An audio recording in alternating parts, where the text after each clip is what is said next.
Danes sem se odpravil na Kras, tokrat izjemoma po progi, ki mi jo je predlagal Komut. Med vožnjo nameravam pokazati kakšno zanimivost, ki se mi bo pojavila sproti ob cesti in pa odgovoriti na par vprašanj iz prejšnjega tedna. Živjo, en prav lep kolesarski pozdrav. Evo, pa smo zakorakali v februar. Vreme je tako pretežno oblačno, ampak se je pokazalo sonce, tako da je prijetnih 11 stopinj Celzija. Kljub temu piha en tak mrzo veter, da se nisem prav nič preveč oblekel. Celo rokavice bi lahko dal tiste na dolge prste, pa ne bi bilo nič narobe. Ko po navadi sem štartal v Novi Gorici, kjer sem se na hitro ustavil pri železniški postaji, ampak se še zmeri ne da prist mimo, ker potekajo zaključna dela. Drugi teden bo namreč tukaj velika otvoritev Evropske prestolnice kulture, tako da vse prištimujejo za ta velik dan. Potem pa sem se odpravil naprej po kolesarski stezi do Šempetra pri Gorici.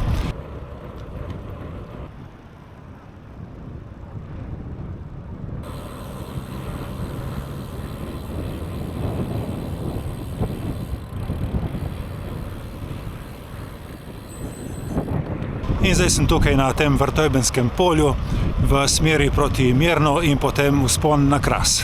Po poti ne bom razlagal prav vsake vasi posebej, kje se peljem, saj bom itak od spodaj v opis videa dal link do svoje Strave, pa si lahko vsak tam pogleda, če si želi.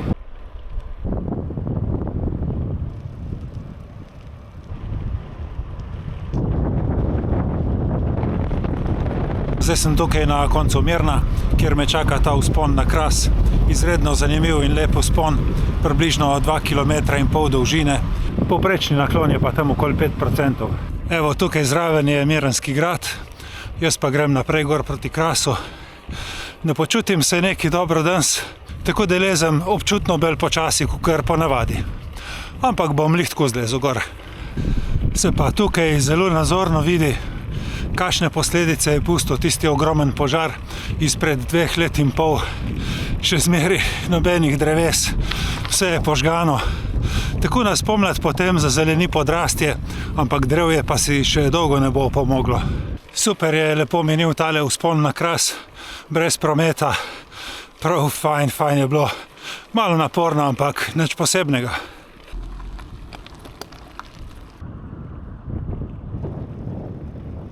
Spletna trgovina Sirocco je prejšnji ponedeljek spustila popust nazaj na 10%, tako da za vse tiste sem ful vesel, ker vam je uspelo izkoristiti 20% popust. Zdaj po starem je pa spet 10. Tisti link, ki ga lahko uporabite, oziroma koda, je pa tako kot zmeraj od spodaj v opisu videa. Tale proga, ki jo vozim danes, je v bistvu odgovor na eno vprašanje, ki sem ga dobil 2 dni nazaj na zasebno sporočilo preko Instagrama. Gledalec namreč sprašuje, če poznam kakšno aplikacijo, ki ti izriše naključne kolesarske proge po stranskih cestah. On ima Garmin 530 in pa probal je z Garmin Connect, ampak mu je zmeraj narisalo proge, ki so speljane po glavnih cestah. Jaz sem s tem se kar dosti ukvarjal, dosti izprobaval in z Garmin Connect in tudi s Stravo. In dostikrat se mi je zgodilo, da me je speljalo res po lepih kolesarskih ali pa stranskih cestah. Zdaj, kaj bi bil razlog, da te spelje po prometnih cestah, je mogoče tudi konfiguracija terena. Če si ti slučajno doma, bom rekel nekje v Litiji, imaš glavno cesto ob Savi v eno smer proti Ljubljani, v drugo proti Trbovljam in praktično nimaš neke lepe stranske alternative, razen če se hočeš voziti v klance v tista hribovja levo in desno. Tako da tukaj na Goriškem je mogoče sreča v tem, ker imamo res med vsakimi 2 stranskimi cestami je vmes še ena bolj stranska. Tako da ali greš v Goriška Brda, vse prepleteno, na Krasu vse prepleteno s temi cesticami, kamorkoli po Italiji med temi poli, tako da mogoče je tu tudi tle prednost tega našega terena. Sem pa jaz potem odkril še eno aplikacijo, ki se imenuje routeshuffle.com. Tam je mogoče edini hendikep ta, da ne moreš zbrati vrste kolesarjenja, eno samo je kolesarjenje in potem on spelje progo tudi po kakšnih makadamskih cestah, tako da za specialko ni lih primerno, ampak če se odpraviš z gorskim kolesom, ti pa zna narediti zelo zanimive proge. Tako da bom tukaj dal od spodaj tudi link, pa si lahko sami preverite, če vam pride kaj v poštev. Jaz sem se potem za to današnjo vožnjo odločil, da sprobam še komut. Imaš zelo dobro filtriranje glede na vrsto kolesarjenja, glede na višince, glede na podlago in na dolžino. Tako da mi je zbralo tole progo, ki jo vidite danes. Nisem si jo dal na navigacijo, na števc, zato ker sem si jo kar zapomnil na pamet, kje gre. In boste videli, da me res pelje po lepih stranskih cestah.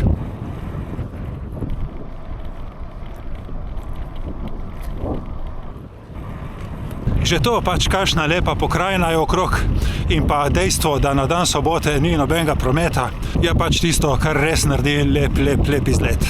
Zdaj sem se pripeljal na en košček malo bolj prometne ceste in sta takoj prišla dva avta mimo. Ta cestica je samo 2 km do Kostanjevice na Krasu, potem bom pa zavil levo spet na eno bolj stransko. Ja, zdaj tle na Krasu sem malo čez 200 nadmorske višine.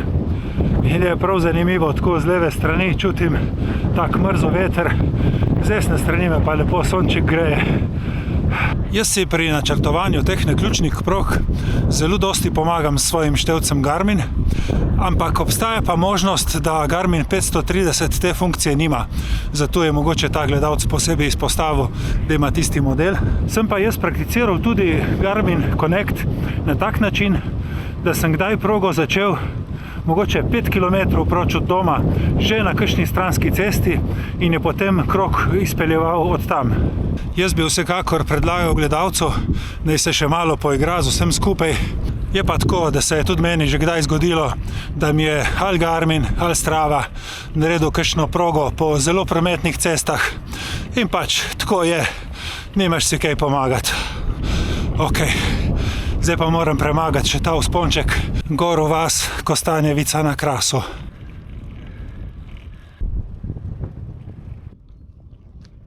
Tukaj v centru Kostanjevice je še zahvala oziroma obeležje v spomin na tisti največji požar v zgodovini Slovenije.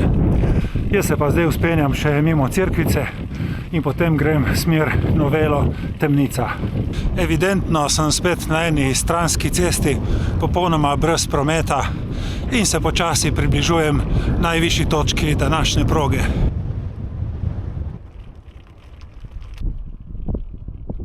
Tukaj sem zdaj na najvišji točki današnje proge, približno 409 metrov nadmorske višine v Temnici in tudi približno na polovici današnjega kroga. Sem pa v prejšnjem videu odgovarjal na eno vprašanje, na koliko časa menjam verigo, zavorne ploščice in podobno, no in sem pozabil odgovoriti na vprašanje, na koliko časa menjam trak na belanci.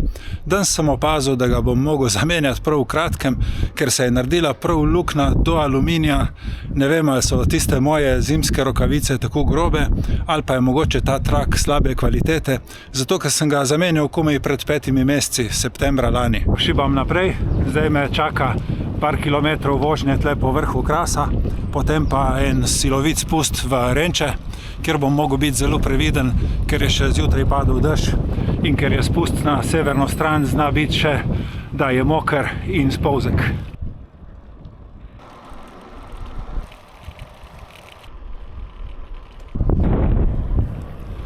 Ja, tako, če boste kdaj prišli v te kraje, boste res imeli lep izlet. Lahko se tudi zmenimo, me kontaktirate in odpeljem z vami skupaj kakšen krog, vam malo razkažem.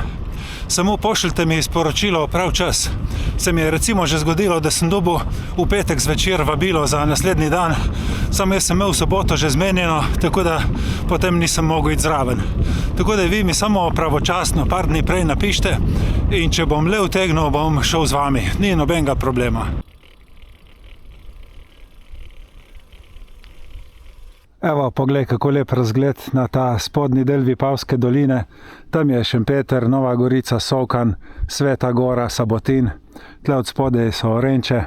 Zdaj mene čaka ta spust, ki sem rekel, vidim, da je tak vlažen, senčen, malo moker, ampak mislim, da ne bo sile. Bom se spustil dol, vmes malo pokažem, kako izgleda. Pol od spodaj se bom pa dotaknil še 2 komentarjev, ki so se pojavili prejšnji teden. Ja, tako lepo počasi zaviram pa bo. Brez pretiravanja.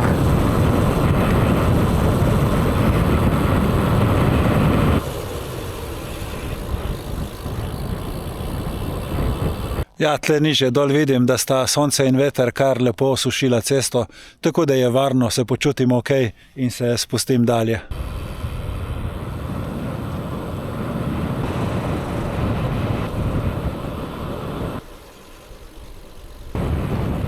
Srečno sem prišel v Renče, nadaljujem pot zdaj po spodnji Vipavski dolini proti domu.